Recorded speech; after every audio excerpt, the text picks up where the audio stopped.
Hola, ¿cómo están? Este es el Estudio Purísima, es la interlocución. El día de hoy tenemos aquí a Jorge del Bosque de nueva cuenta. Jorge, muchas gracias por estar aquí con nosotros.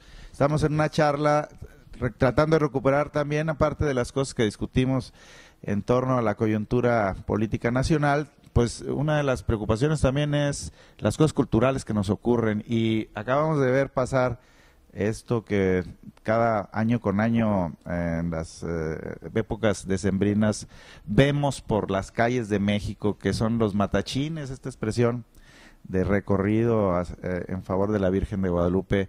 Tú que conoces y has estado muy ligado a este sector de la sociedad y a esta manifestación, ¿cómo ubicarías el día en el contexto de una república amorosa estas expresiones matachinescas, o cómo lo... La Morena.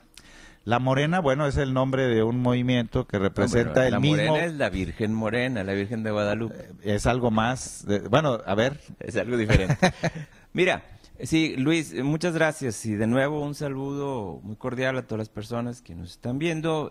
Hay personas incluso en vivo conectadas ahorita y se les agradece pues su participación. La religiosidad popular en México viene desde antaño. Hay un sincretismo incluso a partir de la conquista y de la colonización que se va dando en diversas manifestaciones. Por ejemplo, todo esto de los matachines, bueno, viene precisamente de manifestaciones de tiempos de la colonia.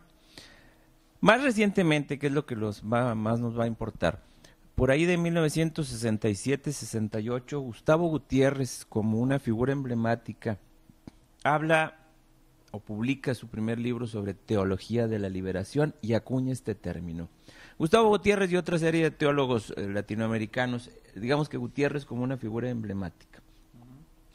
La teología de la liberación fue muy criticada y muy censurada por diversos sectores en América Latina porque estaba asociada más a las revoluciones, a cuestiones, ¿no? A las, incluso el boom de la revolución cubana, ¿no?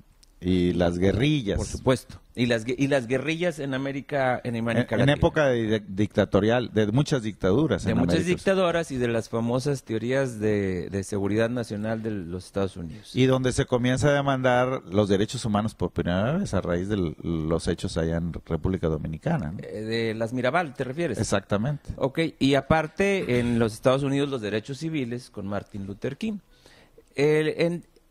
Surgen dos grandes derivaciones de la teología de la liberación como se planteó originalmente en América Latina.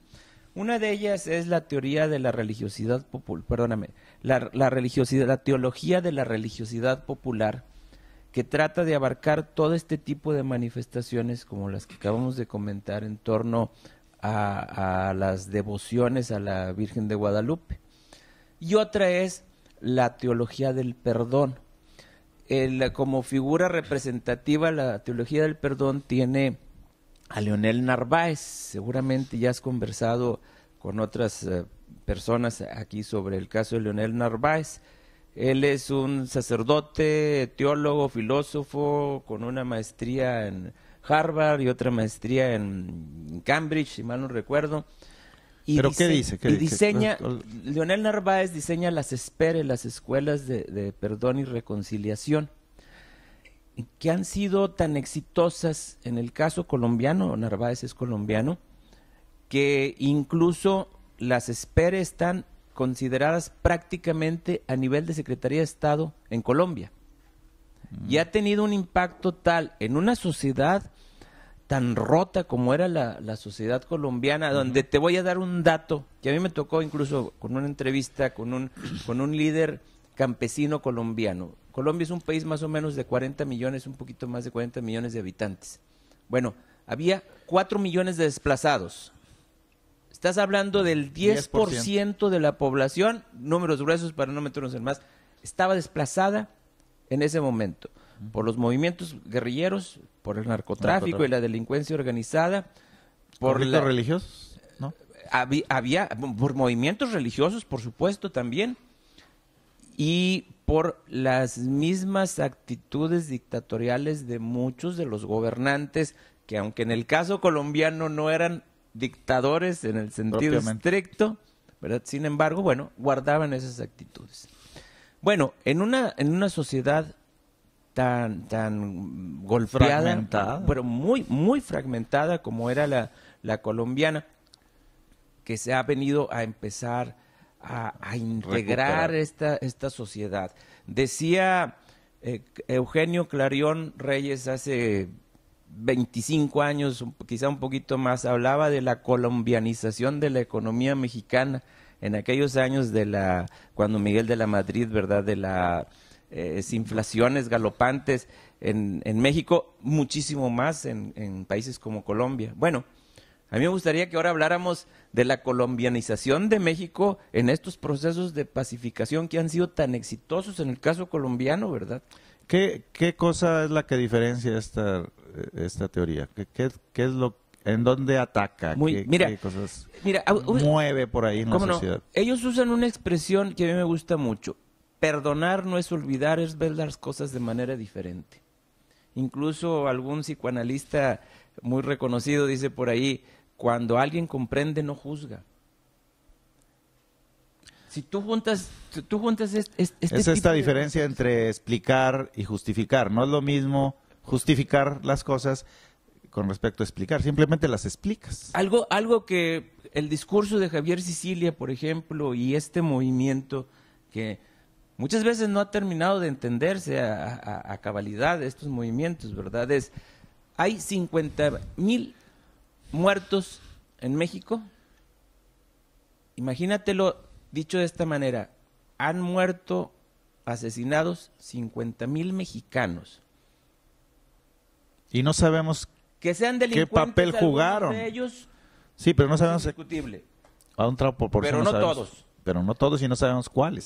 Dos, ¿por qué se convirtieron en delincuentes estas personas? Yo creo que eso es... No hay que criticar la cuestión policíaca, el elemento policíaco en estas cosas. Está bien claro. Yo mismo acabo de ser víctima de delito hace unas semanas, ¿verdad? Que me asaltaron. Bueno, ni hablar. Hay un elemento policíaco que no se puede quitar de lado. No se puede hacer de lado. Okay. Sin embargo, la pregunta es: ¿por qué se han convertido en delincuentes estas personas? Estás hablando de un rotundo fracaso del sistema educativo en México, del sistema económico mexicano, que no ha sido capaz de dar igualdad de oportunidades a todas estas gentes. Pero ya me hiciste mucho de emoción. A ver, sí. ¿Cómo es qué medidas aplicaron? Sí. ¿Qué fue lo que hicieron en concreto? Esta reconciliación, ¿cómo se da? Bueno, ¿y por qué tienes que crear una Secretaría de Estado? ¿Por qué llevas una Secretaría de Estado? Bueno, un grado de reconocimiento institucional de ese calibre debe de tener acciones muy concretas, muy específicas y resultados también muy contundentes, seguramente. La primera de ellas, es toda una metodología.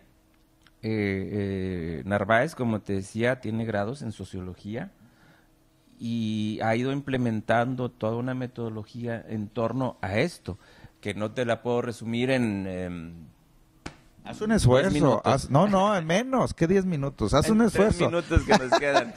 Eso somos cápsulas. Pero te puedo decir, por ejemplo, recuperar los espacios públicos.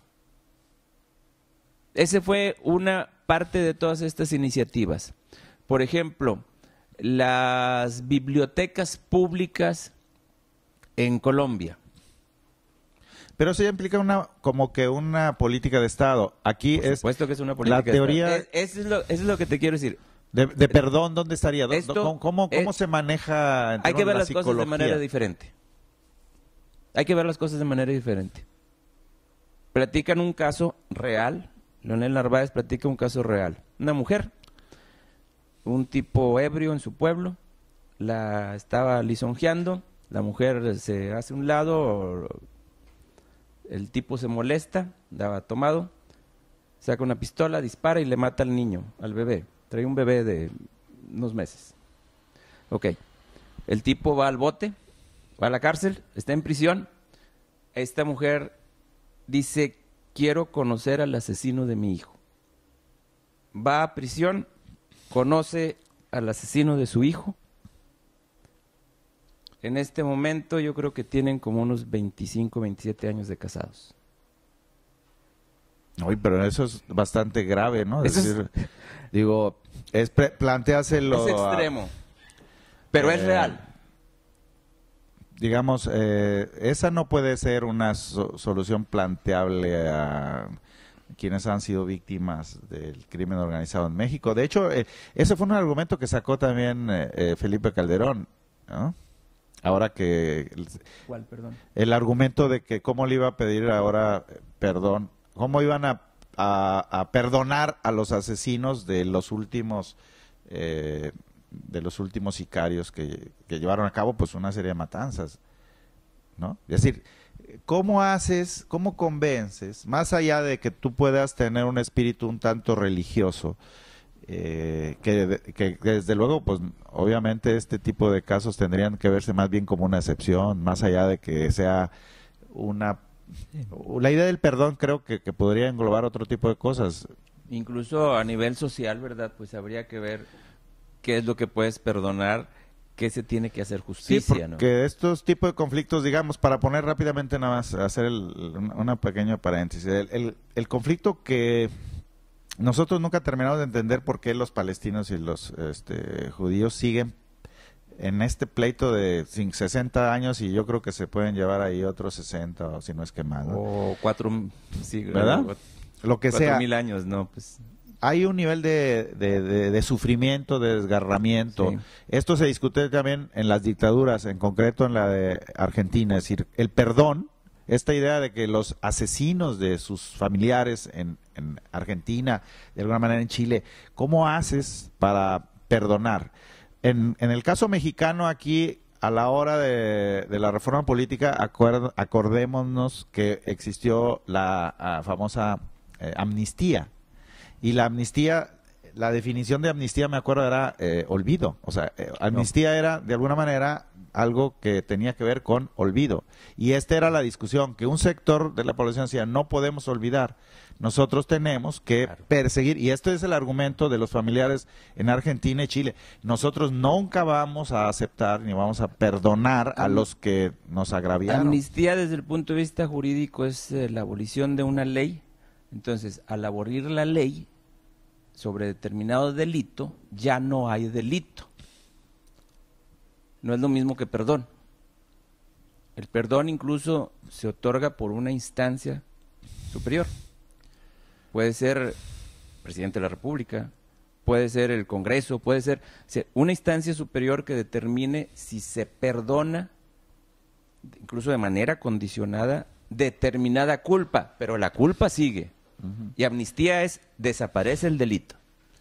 En la llamada guerra sucia de los movimientos guerrilleros de los 70 se habló mucho de este aspecto, que es a diferencia de las burguesías de otras latitudes, desde luego las del Cono Sur, pero también las de Europa, en donde si les mataban a uno de los suyos, o sea, a un empresario, la venganza llegaba a los aparatos paramilitares, es decir, se construían grupos de la derecha, de la burguesía, de los potentados, y perseguían y a veces encontraba, a veces no, pero había una venganza contra los que se suponía habían sido los autores.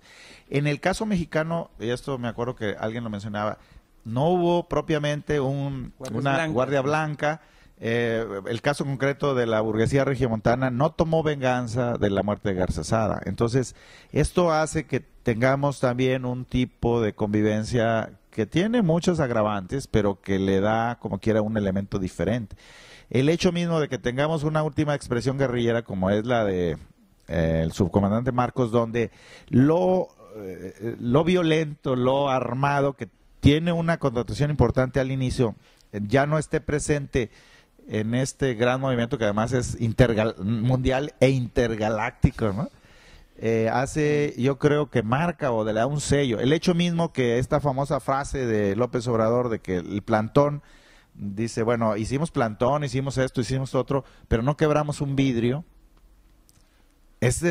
es la gran diferencia con respecto a otro tipo de momentos que vemos en otros lugares. No, incluso... ¿Cómo sería el perdón en ese contexto, Jorge? ¿Cómo sería el perdón? ¿Cómo te imaginas que pudiera ser el perdón en esta República Marosa y cómo lo podríamos ligar a esta idea que traíamos también en torno a, bueno, Morena es también un asunto, la organización, incluso, la organización llamada Morena es también, el Movimiento de Regeneración Nacional es también la alusión al imaginario religioso mexicano.